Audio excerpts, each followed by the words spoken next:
Bonjour à tous, ravi de vous retrouver pour un nouveau JT. En voici tout de suite les titres et pour commencer, bien évidemment, nous ferons le tour du programme chargé des Journées du patrimoine. C'est ce week-end. Vous pourrez découvrir de nombreux endroits librement ou avec un guide et quelques innovations sont également prévues. Et puis c'est parti pour les réservations au théâtre Milandi et c'est bien parti. Il y avait beaucoup de monde dimanche devant le théâtre. Les premiers sont arrivés à 4h50, des courageux, mais qui ont ainsi pu obtenir les places qu'ils désiraient. Pour commencer ce JT, sachez que le prochain conseil de la communauté de communes du Pays Né de la Mer aura lieu la semaine prochaine, le mardi 18 septembre. Au menu des discussions, outre quelques décisions modificatives budgétaires, les élus évoqueront également la réalisation d'un plan de désherbage sur l'ensemble du territoire de la communauté de communes, ainsi que le marché de travaux pour l'aménagement de la zone artisanale des Manille-Régnier.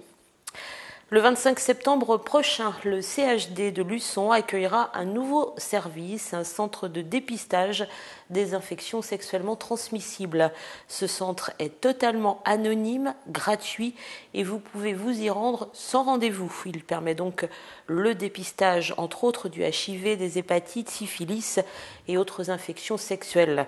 Par support sanguin ou par support urinaire, une permanence aura donc lieu tous les mardis de midi à 14h à la maison de santé rue du Chemin du Gâty au CHD.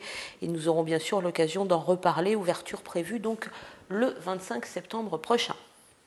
Derrière les patrimoines cachés, voilà donc le thème des 29e Journées européennes du patrimoine qui se déroulent donc ce week-end.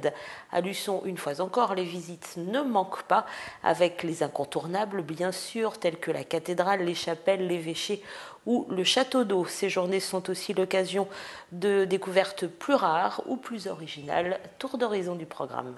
Luçon, ville de patrimoine, ouvre ses trésors cachés ce week-end à l'occasion des Journées européennes du patrimoine. Curieux et amoureux de belles pierres ont donc rendez-vous samedi et dimanche pour des visites libres ou commentées, des balades historiques et des animations innovantes.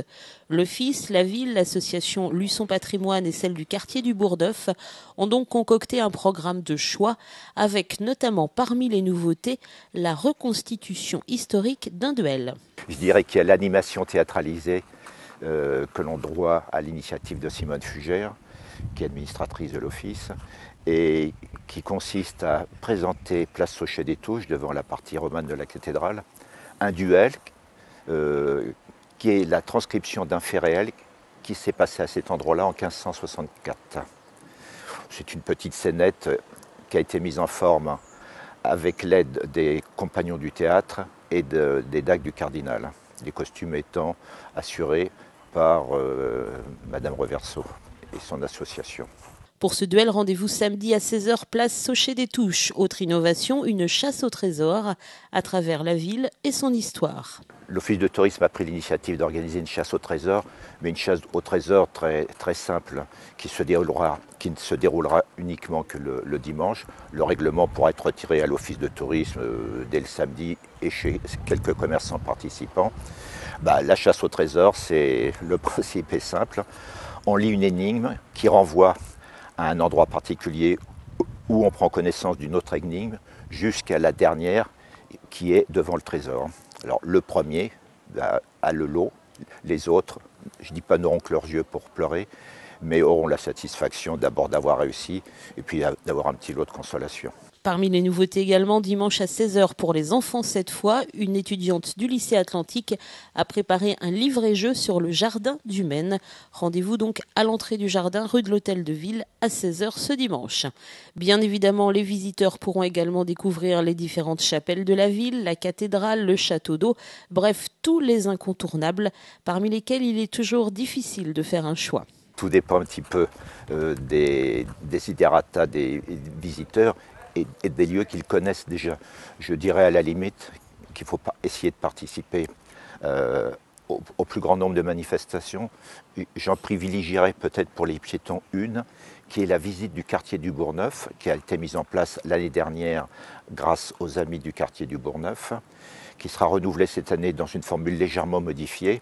Et ça permet donc d'avoir un commentaire sur un quartier qu'on connaît certes mais dont on ne bénéficie pas en temps ordinaire des commentaires, et de rentrer dans quelques jardins et halls d'hôtels historiques.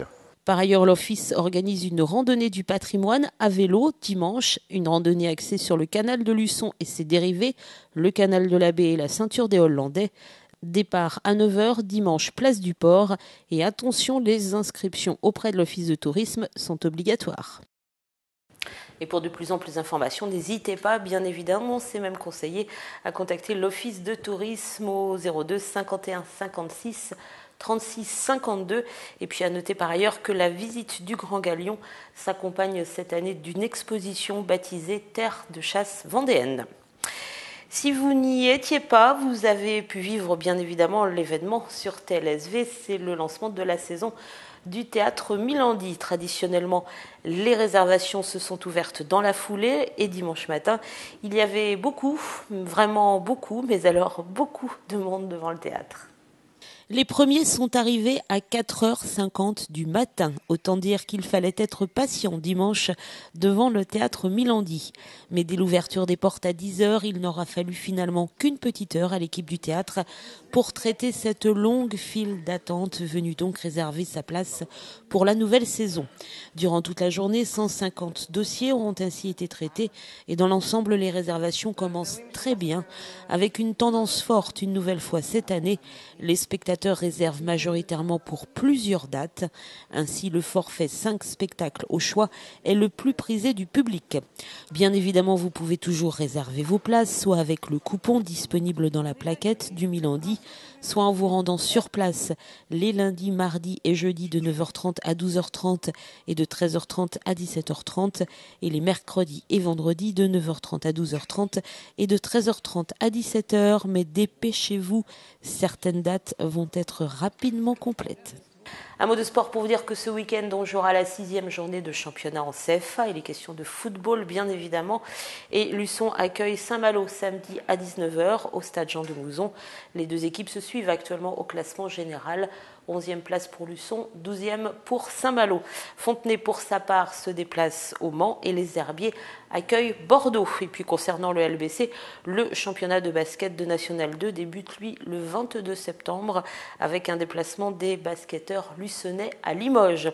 Et puis je vous rappelle d'ailleurs que bon nombre d'associations sportives, mais pas seulement sportives, se retrouveront samedi toute la journée au Jardin du Maine à l'occasion de la 5e journée de découverte des associations. Rendez-vous donc de 10h à 18h au Jardin et l'entrée est bien évidemment gratuite. Voilà pour l'actu. Merci de nous avoir suivis. Demain, nouveau rendez-vous avec une information. Très bonne journée sur TLSV.